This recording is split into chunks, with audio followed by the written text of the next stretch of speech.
নমস্কার। অত্যন্ত মর্মান্তিক মহাকুম্ভের প্রয়াগে মৌনী অমাবস্যাকে ঘিরে বহু মানুষের মৃত্যু হয়েছে। সরকারি হিসেব এখনও অবধি সংখ্যায় 90, আহতের সংখ্যা অনেক। চারিদিকে আর্তনাদ, চিল চিৎকার, স্বজন হারানোর ব্যথা শুরু হয়েছে প্রয়াগে। লক্ষ লক্ষ কোটি কোটি শরণার্থীরা সঙ্গমে তাদের স্নানের জন্য যে ছবি আমরা সারা ভারতবর্ষ জুড়ে দেখছি, সারা পৃথিবী জুড়ে দেখছি। এই মৌনী অমাবস্যায় যে ঘটনা যেটা ঘটেছে, এটার জন্য দায় কার? উত্তরপ্রদেশের মুখ্যমন্ত্রী তিনি বলেছেন যে গোটা ঘটনা কারবাই হবে এবং বলেছেন সঙ্গমে যেতে না যাওয়ার তিনি অনুরোধ করেছেন এবং দেশের প্রধানমন্ত্রী বারবার তাকে ফোন করেছেন, খবর জানতে চেয়েছেন।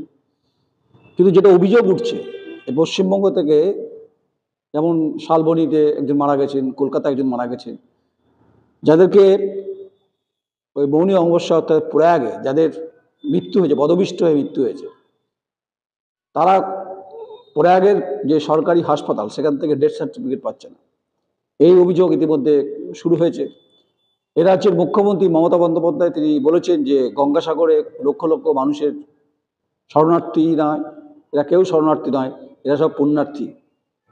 এরা এই পুণ্যার্থীদের কোনো দুর্ঘটনা ঘটেনি, সরকার এই ব্যাপারে সতর্ক ছিল, সজাগ ছিল। তাই সরকারের, উত্তরপ্রদেশ সরকারের অভিযোগ যে মুখ্যমন্ত্রী অভিযোগ যেখানে ঠিকঠাকভাবে ব্যবস্থা করা হয়নি। একইভাবে অখিলেশ সিং যাদব সমাজবাদী পার্টির যিনি নেতা, তিনিও বলেছেন যে তাদের যখন সরকার ছিল তারাও এই প্রয়াগে কুম্ভ হয়েছে, মহাকুম্ভের কথা বলছিলেন, কিন্তু পর্যাপ্ত পরিমাণে নিরাপত্তার ক্ষেত্রে এবং সরকার যেহেতু কেন্দ্রীয় সরকার প্রায় 10,000 কোটি টাকা বরাদ্দ করেছে, সেই টাকার হিসেব তিনি চেয়েছেন। তিনি অত্যন্ত সহমর্মিতার সঙ্গে বলেছেন যে যারা মারা গেছেন সেখানে আমি যেতে চাই না, কারণ এই মুহূর্তে ভিআইপি নিয়েও অনেক অস্বস্তির মুখে পড়বেন, কারণ সাধারণ যারা এই মুহূর্তে চিকিৎসার মুখে রয়েছে। তাই মহাকুম্ভের সঙ্গমের টানে যেমন পৃথিবী একদম কার্যত ঢল নেমেছে, বাদ যায়নি আসমুদ্র হিমাচল। পুণ্যলাভ, পুণ্যতিথি এবং বিভিন্ন পল ক্ষণ মুহূর্ত ভেবেই তারা স্নান করছেন। কিন্তু যে জীবন চলে গেল, যে জীবনের হিসেব কোনোভাবে অর্থের বিনিময়ে করা যাবে না, যদিও সরকারিভাবে 25 লক্ষ টাকার কথা শুনছি, বলছেন তাই। এই দায়িত্ব কার, দায় কার, এ নিয়ে প্রশাসনের বিরুদ্ধে অভিযোগ উঠবে। অবশ্যই ল্যাক অফ অ্যাডমিনিস্ট্রেশন তো ছিল। সেই রাতে একজন আধিকারিকের কমেন্ট যে অ্যানাউন্স ছিল যে জলদি যাইয়ে না হানা হ্যাঁ তো না লিজিয়ে, এটা কেন বলেছিলেন সেটারও তদন্ত চলছে।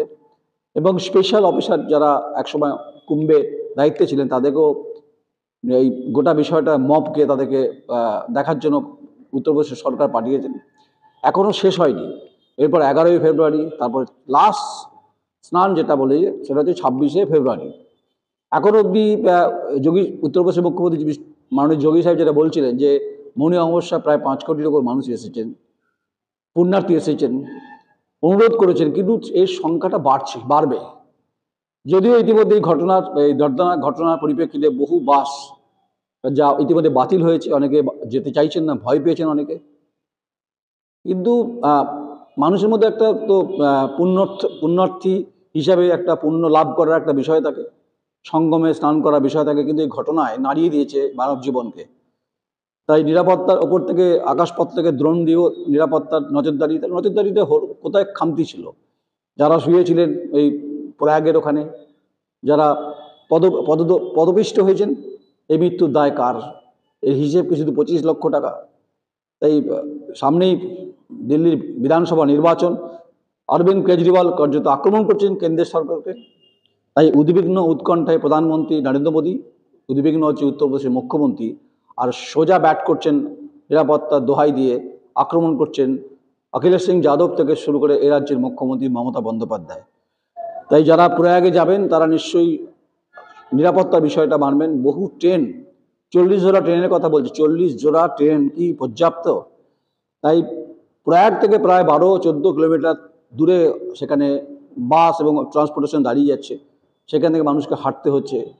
তবু পুণ্য অর্জন করতে চাইছেন। পুণ্য অর্জনের ক্ষেত্রে সমস্যা নেই, সমস্যা হচ্ছে নিরাপত্তার বিষয়টা বারবার করে গুরুত্ব দেওয়া উচিত বলে মনে করছেন অনেকে। বিভিন্ন মানুষের বক্তব্য শুনছি, কিন্তু চিলচিৎকার, আত্মনাদ, স্বজন হারানোর ব্যথা বেদনা মহাকুম্ভে প্রাণ দিতে হলো, এই দায়িত্ব দায়বদ্ধতা অবশ্যই সরকারের ঘাড়ে বর্তাবে, তা নিয়ে কোনো সন্দেহ নেই। আপনারা দেখতে থাকুন, সঙ্গে থাকুন, জুড়তে থাকুন। আমরা আরও প্রতিবেদনে বিস্তারিত তথ্য তুলে ধরবো। নমস্কার, আমি নয়ন রায়।